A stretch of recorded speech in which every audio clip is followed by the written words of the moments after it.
자, 첫 번째 가볼까요? 예, 결혼도 이혼도 했다. 자, 누구 얘기일까요? 영상 만나보시죠. 당신 눈물이 나요. 울면 안 돼. 울면 산타 할아버지가 선물을 주실 때. 아씨, 울 것 같아서. 그래, 아씨.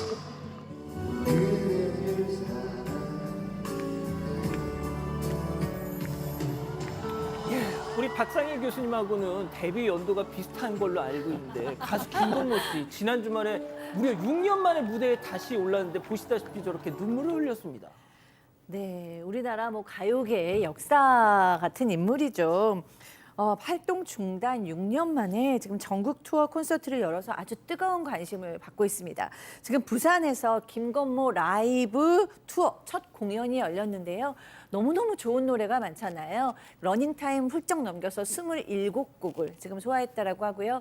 정말 눈물이 난다라고 얘기하면서 이제 울면서 관객들한테는 큰 절을 올렸다고 합니다. 맨 처음 오프닝 영상부터 잘 지냈냐, 보고 싶었다 라면서 6년의 공백을 언급했고요. 그다음에 이제 공연 중에는 결혼도 하고 이혼도 하고 지냈다라고 말했다고 합니다.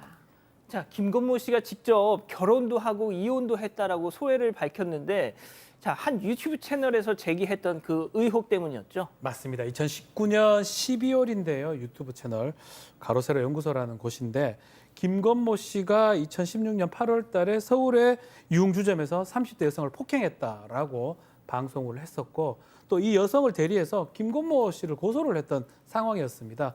그 이후에 활동을 중단했는데 2021년도 이 사건은 무혐의 처분이 됐는데 문제는 2022년도 당시 결혼을 하기로 약속했던 사람하고 3년간 있다 결국 파경이 됐던 상황이고요. 이제는 좀 아픔을 좀 잊어버리고 대구, 수원, 대전, 서울 계속 공연을 하겠다고 밝힌 상황입니다. 그렇군요. 알겠습니다. 예, 다음 이어가죠. 이유 없이 무차별 폭행입니다. 자, 대낮 도심에서 벌어진 충격적인 상황 영상 만나보시죠. 자, 식당에 앉은 남성 갑자기 벌떡 기립하더니 주방으로 성큼성큼 가죠. 자, 직원에게 주먹을 휙 휘두릅니다. 심지어 흉기까지 집어들려고 하는데요. 자, 그리고는 유유히 가게를 나와서 걸어가는 저 남성 어느 빌라에 들어갑니다. 자, 잠시 뒤 맨발로 후다닥 뛰쳐나온 누군가. 자, 앞서 그 남성을 피해 도망친 입주민입니다. 자, 저 남성은 쓰레기 봉투 휙 횡패를 부리더니 또 이번엔 모르는 사람 또 주먹을 퍽. 묻지마 폭행. 심지어 저 사람 지금 도망치던 남성 도로에 차까지 훔쳐가지고요. 결국 교통사고를 내고 또 도주를 합니다. 하지만 그러다가 자, 보세요. 야, 너 혹시 너 그놈이지? 딱 잡았다, 이놈 체포 엔딩. 자, 김하나 아나운서, 저 짧은 영상 안에서 보여준 범행만 대체 몇 개? 그러니까요. 지금 맞은 피해자분들만 3분이시고 뺑소니까지 쳤어요. 지난 11일 서울 강서구 일대에서 벌어진 일인데요. 오후 시간에 한 50대 남성이 이미 술에 취한 상태로 한 식당에 들어갔습니다. 그런데 갑자기 주방으로 들어가더니 50대 여성 종업원을 주먹으로 때리고 흉기까지 막 집어들려고 하는 거예요. 그러더니 식당에서 나와서 한 빌라로 들어가서는 20대 남성 주민을 폭행하고요. 그다음 빌라에서 다시 나와서 길에 있던 40대 남성 행인까지 폭행을 했습니다. 이후에 편의점 앞에 시동이 켜진 채로 정차돼 있던 차가 있었는데 그걸 타고 이제 도주를 시도했습니다. 그렇게 약 500m 정도 운전을 하다가 4중 추돌 사고를 내기도 했습니다. 사고 후에 현장을 빠져나갔지만 인근 시장에서 경찰에 긴급 체포됐습니다. 술 마셔서 기억이 안 납니다. 이런 소리는 안 하겠죠? 그런 소리 했습니다. 도대체 술을 얼마나 마시면 저렇게 될 수 있는지 정말 신기할 정도이긴 한데 아무튼 저 남성 50대 중국인으로 밝혀졌고요. 일단 3명에 대한 폭행했죠. 그리고 물건 부숴갔죠. 재물 손괴했죠. 그러면서 차량 훔쳐 탔죠. 근데 또 면허도 없었답니다. 무면허의 음주에 그러고 나서 사람 다치게 만든 다음에 또 도망갔죠. 특가포 도주까지 죄의 명만 9가지입니다. 죄의 명만 구속했습니다. 남의 나라 와서 지금 뭐 하는 거니 진짜. 좋습니다. 다음 이어가죠. 아이가 에어백. 자, 어느 어린아이의 아빠가 벌인 황당한 시츄에이션 제보 영상 만나보시죠. 자, 어린아들을 무릎에 앉힌 채 차에 탑승한 저 남성. 그런데 설마 저거 핸들? 이거 운전석 안전벨트를 같이 메고는 있지만 도로를 쌩쌩. 자, 중간중간 잘 나오고 있나 눈을 휙휙 카메라 체크까지 합니다. 심지어 목적지 도착 후에 안녕 손짓하면서 해맑게 저렇게 마무리를 하고 있는데요. 아이, 안전벨트 맸는데 뭔가 문제예요라고 할 상황이 아니잖아 지금. 아닙니다. 이거 불법이고요. 그리고 저게 또 운전을 하면서 지금 라이브 방송을 진행하고 있는 거예요. 저 남성 평소에 육아 관련 콘텐츠를 올리는 구독자 100명 정도의 유튜버입니다. 그런데 자신의 어린 아들을 무릎에 저렇게 앉힌 채 운전을 하는 모습을 라이브 방송에 그대로 담아냈습니다. 아이와 운전석에 같이 앉아서 안전벨트를 지금 같이 착용을 하고 있고요. 운전 도중에 아이가 뭐 핸들 그리고 선바이저를 만지는 듯한 모습도 모두 담겼습니다. 이게 라이브로 방송이 되고 나서 온라인에서 문매를 맞고 있습니다. 혹시나 만약에 사고라도 나면 큰일 납니다. 아이가 에어백이 돼버릴 수 있죠. 상식에 가까운데 또 불법이기도 하고요. 그러다 보니까 누리꾼들이 뭐 하냐? 아이가 에어백이냐? 카시트에 앉혀라 라는 글들도 있었고요. 라이브 방송 한 8분 정도 했는데 마칠 무렵에 사람들이 여기 많이 돌았지 라고 했대요. 아이고. 이상한 짓 하니까 많이 돌았지.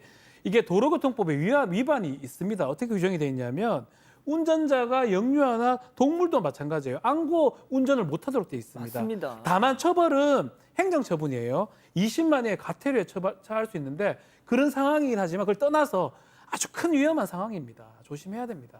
아, 예. 좋습니다. 마지막 사연으로 가보죠. 연 끄는 엄마의 요구입니다. 자, 집단 지성의 판단을 받아보고 싶으시다면서 제보해 주신 사연 함께 들어보시죠. 안녕하세요. 저는 평범한 40대 중반의 주부입니다. 어릴 적 부모님께서 이혼하시고 저는 쭉 어머니와 둘이 살았습니다. 당시 어머니는 제게 툭하면 소리를 지르며 나가라고 하셨고 이로 인해서 많이 방황하는 청소년기를 보내기도 했는데요. 결국 전 성인이 되자마자 독립을 했고 결혼하면서 어머니와 연을 끊고 지낸 지 이제 한 15년쯤 됐습니다. 그런데 결혼할 때도 아기를 낳을 때도 연락 한 통 없던 어머니가 어느 날 갑자기 전화가 오더니 대뜸 제 남편 앞으로 피부양자 등록을 해달라는 거예요. 처음엔 알았다고 하고 전화를 끊었는데 생각할수록 이건 아니다 싶더라고요. 어머니가 돈이 없는 것도 아니고 본인 소유의 집도 있고요. 또 자식이 저만 있는 것도 아니고 재혼해서 낳은 아들도 있거든요. 그런데 매달 몇십만 원 아끼자고 10여 년 전 연을 끊은 딸에게 굳이 연락한 저 심보가 너무 괘씸합니다. 남편에게 말하니 남편은 그래도 낳아준 부모니까 그냥 해드리자고 하는데요. 뭐 피부양자 등록이 딱히 돈이 드는 건 아니지만 어머니를 완전히 끊지 못했다는 생각에 계속 마음이 불편합니다. 제가 너무 나쁜 건가요? 자, 기다리고 기다리셨던 부처 핸즈업 타임 6천여 분의 우리 가족 여러분들 채팅창에 OX로 함께 참여해 보시죠. 먼저 남편입니다. 하은 엄마, 아무리 그래도 당신 엄마 아니야. 사람의 힘으로 천류는 어떻게 끊니? 낳아주신 값이라고 생각하자. 그리고 또 얼마나 절박하면 당신한테까지 연락했겠냐고. 돈 드는 것도 아닌데 그냥 해드리자. 그리고 혹시 알아? 나중에 당신 앞으로 뭐라도 남겨주실지? 사람 일은 아무도 몰라, 동그라미. 세상에. 자, 다음 사연자 아내입니다. 여보, 괜히 마누라 눈치 보느라 그렇게 말 안 해도 돼. 딸 자식 시집 갈 때도 나 몰라라 했던 사람이야, 그 사람. 재혼해서 낳은 잘난 아들한테 부탁하면 되지. 왜 뭐 사위랑 딸한테 엉겨붙으려고 하는지 난 도통 모르겠어. 아들놈한테 미안해서 그런 부탁도 못 하나 보지? 만만한 게 사위랑 딸이야? 안 돼. 이건 내가 용납 못해, X. 양 변호사님.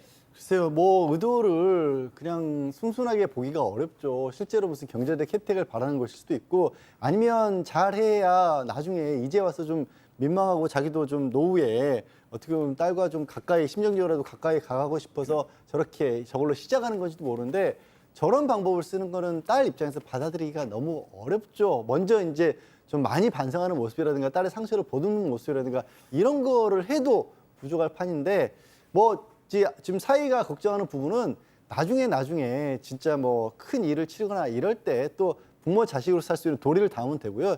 지금 상황에서 저거를 딸에게 요구하는 건 정말 무리라고 봅니다. 예, 교수님 남편분이 참 너무 좋은 분 같아요. 네, 남편분은 이제 그냥 인간의 도리도 생각하고 그다음에 이제 부인도 좀 어루만져 주려고 마음을 그랬던 것 같은데 사실 지금 타이밍은 아직 아닌 것 같아요.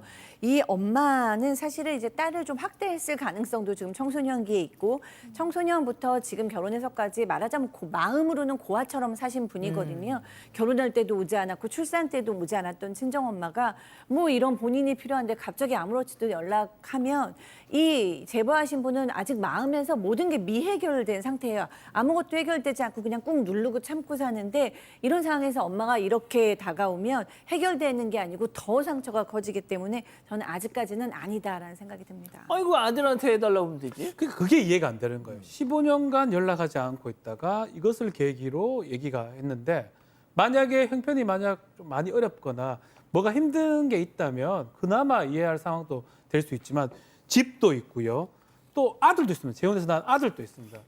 여기 와서 얘기할 이유는 사실 거의 없어 보이거든요. 그럼에도 불구하고 어떠한 이유인지 그 주장을 하는 것을 굳이 핏줄이라는 이유로 받을 필요는 없지 않나. 뭐 남편 말씀 완전히 틀린 건 아니지만 굳이 그럴 필요는 없고 좀 전에도 얘기했지만 정말 그런 상황이 이제 확인된다면 몰라도 지금 상황에서는 해줄 이유가 1도 없을 것 같습니다. 아, 일도 없습니다. 일도. 그리고 저는 지금까지도 어머니께 받은 상처가 좀 있는데 혹시나 처음에 이렇게 내민 손을 이렇게 잡아드렸다가 더 많은 걸 요구하시게 됐을 때 사연자분이 더 상처받게 되실까 봐 걱정이 됩니다. 우리 가족분들도 나쁜 거 아니라고 많이 말씀 주고 계신데요. 바른 사람님이 오늘 굉장히 오랜만에 오셨어요. 필요할 때만 찾는 부모 서로 연을 끊는 것이 답입니다라고 해주셨고 하쿠나 마타타님도 절대 하지 마세요. 엄마 자격 없어요라고 말씀 주셨습니다. 그렇군요.